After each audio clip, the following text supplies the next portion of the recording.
Good morning, good evening, good afternoon, and remember, context is Everything Media Network founder and CEO, John Michael, reading a textbook from cover to cover. This is the textbook. Let me just get it right here.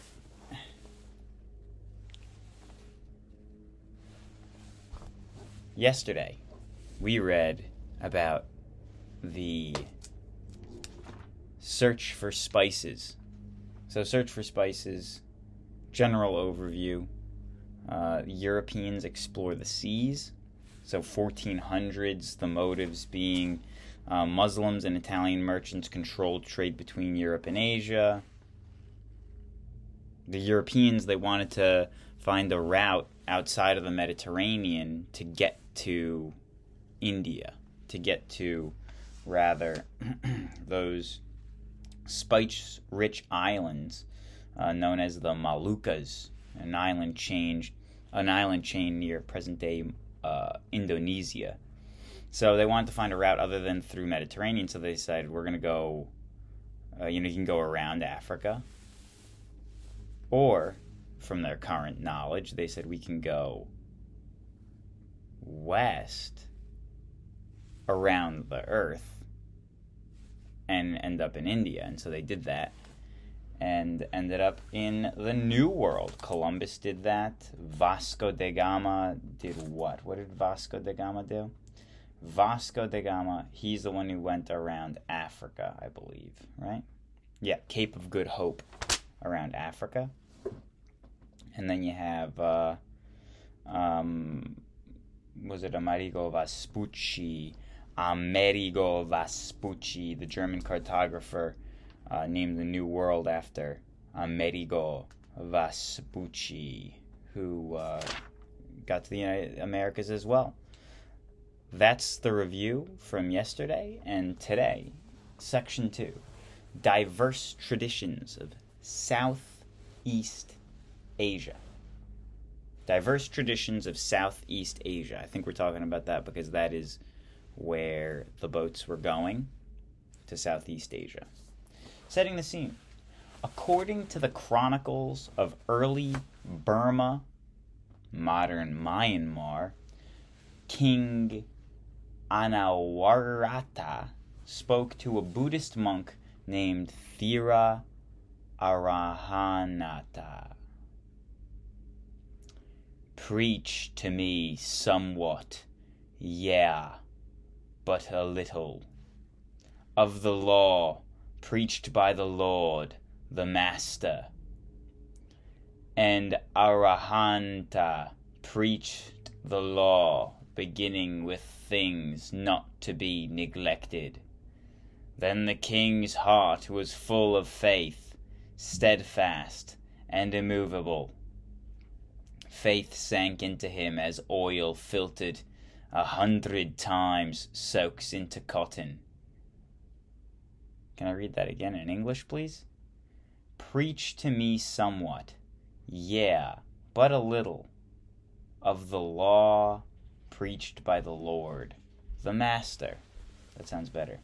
The Arahanta preached the law, beginning with things not to be neglected. Then the king's heart was full of faith, steadfast and immovable. Faith sank into him as oil filtered 100 times soaks into cotton. That is the Glass Palace Chronicle of Kings of Burma. Buddhism was one of the many exports from India that had a profound effect on the peoples of Southeast Asia. Sandwiched between India and China, the region known today as Southeast Asia was strongly influenced by both of these powerful neighbors. Yet, the distinct cultures of Southeast Asia returned their own unique identities. Geography of Southeast Asia. Southeast Asia is made up of two major regions. The first region is mainland Asia. Includes several peninsulas that jut out south between India and China. Today, the mainland is home to Myanmar, Thailand, Cambodia, Laos, Vietnam, and parts of Malaysia. The second region, island Southeast Asia, consists of more than 20,000 islands scattered between the Indian Ocean and southern China Sea. It includes present-day nations of Indonesia, Singapore, Brunei, which might not be a nation anymore because I've never heard of it, and this book is 22 years outdated, and the Philippines. The country that I'm not sure exists still is Brunei. Maybe it does. Location. The mainland is separated from the rest of Asia by mountains and high plateaus. Still, traders and invaders did push overland into the region. Mountains also separate the four main river valleys of Southeast Asia, the Irrawaddy, Chao Phraya, Mekong, and Red. These river valleys were home to early civilizations. Island Southeast Asia has long been a strategic importance. All seaborne trade between China and India had to pass through either Malacca or Sunda Straits. Whoever commanded the straits controlled rich trade routes. Trade routes in southern seas. The monsoon, or seasonal winds, shaped trading patterns in the southern seas. Ships traveled northeast in summer and southwest in winter. Between seasons, while waiting for winds to shift, merchants harbored their vessels in Southeast Asian ports, which became important centers of trade and culture. Soon, an international trade network linked India, Southeast Asia, and China to East Africa and the Middle East. The key products of Southeast Asia were spices. Only a fraction of the spices traded in the region was destined to markets of Europe. Most cargoes went to East Asia and Middle East and East Africa. Early traditions. These people of Southeast Asia developed their own cultures before Indian or Chinese influences shaped the region. At Bang Chiang in Thailand, archaeologists have found jars of bronze bracelets at least 5,000 years old. This evidence is challenging old theories of when civilization began in the region. Over the centuries, diverse ethnic groups speaking many languages settled in Southeast Asia. Living in isolated villages, they followed their own religious and cultural patterns.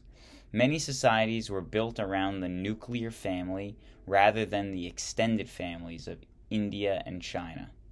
Women had greater equality in Southeast Asia than elsewhere in Asia. Female merchants took part in spice trade, gaining fame for their skill in bargaining, finance, and languages. In some port cities, they gained enough wealth to influence and become rulers. Matrilineal descent, or inheritance through the mother, was an accepted custom in Southeast Asia. Even after Indian and Chinese influences arrived, women retained their traditional rights. Impact of India. Indian merchants and Hindu priests filtered into Southeast Asia, slowly spreading their culture. Later, Buddhist monks and scholars introduced Theravada beliefs. Following the path of trade and religion came the influence of writing, law, government, art, architecture, and farming. Increasing contacts. In the early centuries, In the early AD centuries, Indian traders settled in port cities in growing numbers. They gave presents to local rulers and married into influential families. Trade brought prosperity to merchants, exchanged products such as cotton, jewels, and perfumes for raw materials such as timber, spices, and gold. In time, local Indian families exercised considerable power. Also, people from Southeast Asia visited India as pilgrims or students. As these contacts increased, Indian beliefs and ideas won widespread acceptance. Indian influence reached its peak between 500 and 1000 AD. Today is my half birthday. Islam. Long after Hinduism and Buddhism took root in Southeast Asia, Indians carried a third religion, Islam, into the region. Third religion, Islam, into the region. By the 1200s, Muslims ruled northern India. From there, traders spread Islamic beliefs and Muslim civilization throughout the islands of Indonesia and as far east as the Philippines. Arab merchants, too, spread the new faith. The prevalence of Islam in lands surrounding Indian Ocean contributed to the growth of a stable, thriving trade network. New kingdoms and empires. The blend of Indian influences with local cultures produced a series of kingdoms and empires in Southeast Asia. Some of these states rivaled those of India. Pagan. The kingdoms of, Pagan, P-A-G-A-N, is pronounced P-A-H-G-A-H-N. Pagan. The kingdom of Pagan arose in the fertile rice-growing Irrawaddy Valley in present-day Myanmar. In 1044, King Anarato united the region. He is credited with bringing Buddhism to the Burman people. Buddhism has reached nearby cultures long before, but Anarata made Pagan a major Buddhist center. What a contradictory sounding sentence on paper. But Pagan is a region. A kingdom. Was. He filled his capital city with magnificent stupas, or dome-shaped shrines. At about the same time that people in medieval Europe were beginning to build Gothic cathedrals. I think Gothic cathedrals are the ones that didn't have windows. And then the next one had the flying buttresses and big windows. Maybe that is Gothic. Doric? Pagan flourished for some 200 years after Anarata's death, but fell in 1287 to conquering Mongols. When the Burmans finally threw off foreign rule, they looked back with pride at the great days of Pagan. The Khmer Empire. Indian influences also shaped the Khmer Empire, which reached its peak around between 800 and 1350 AD. Its greatest rulers controlled much of the present-day Cambodia, Thailand, and Malaysia. The Khmer people adapted Indian writing, mathematics, architecture, and art. Khmer rulers became pious Hindus. Like the princes and emperors of India, they saw themselves as god kings. Most ordinary people, however, preferred Buddhism. In the 1100s, King Suryavarman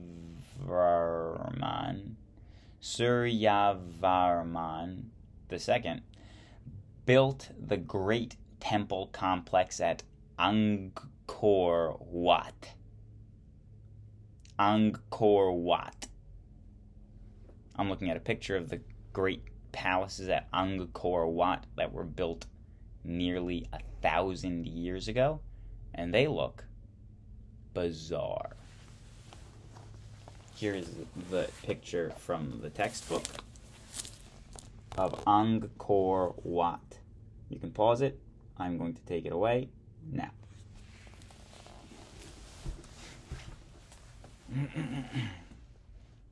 The ruins that survive today, though overgrown with jungle and The ruins that survive today, though overgrown with jungle and pocked with bullets of recent wars, are among the most impressive in the world. Wow. Hundreds of carved figures tell Hindu myths and glorify the king. Although the images of Vishnu, Shiva, and Buddha reflect strong Indian influences, the style is uniquely Khmer. That's a place to visit.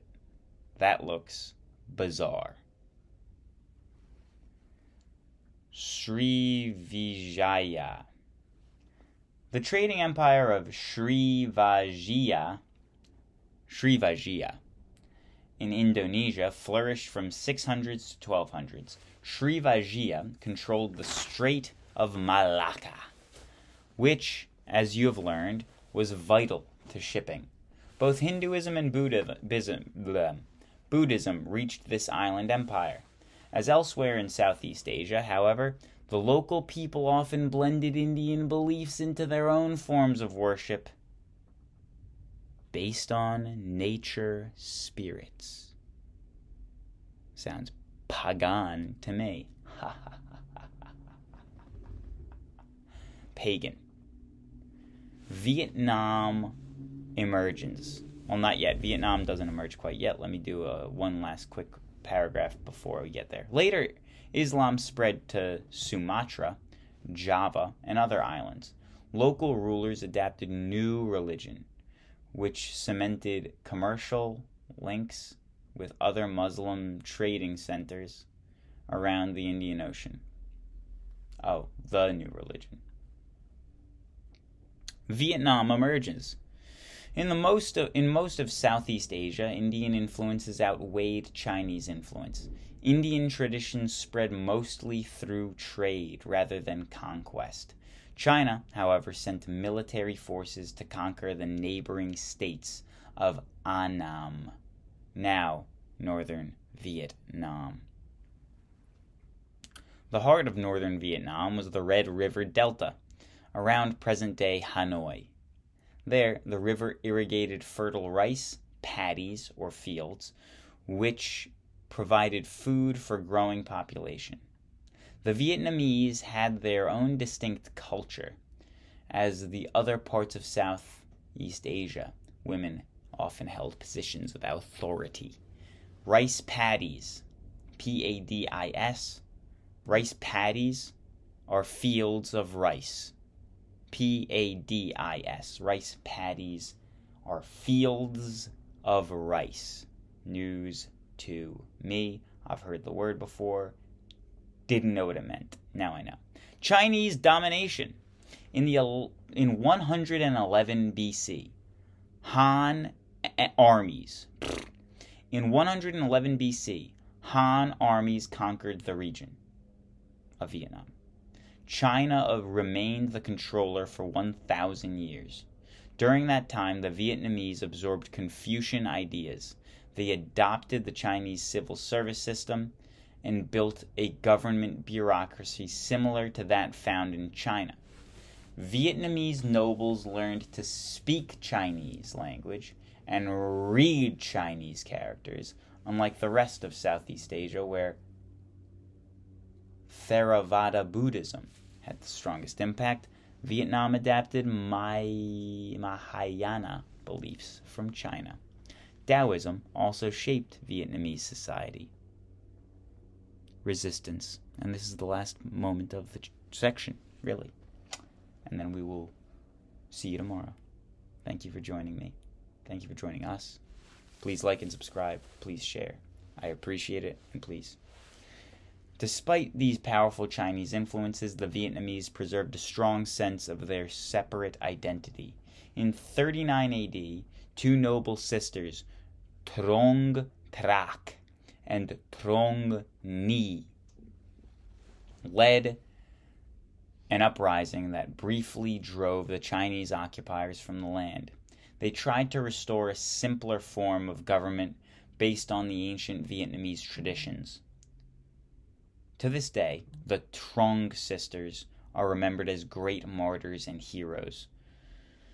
Finally, in 939 AD, as the Tang dynasty collapses in China, Vietnam was able to break free from China. The Vietnamese turned back repeated Chinese efforts to reconquer the land, but did remain a tributary state to China. I hope you have a wonderful day. God bless. Bye-bye.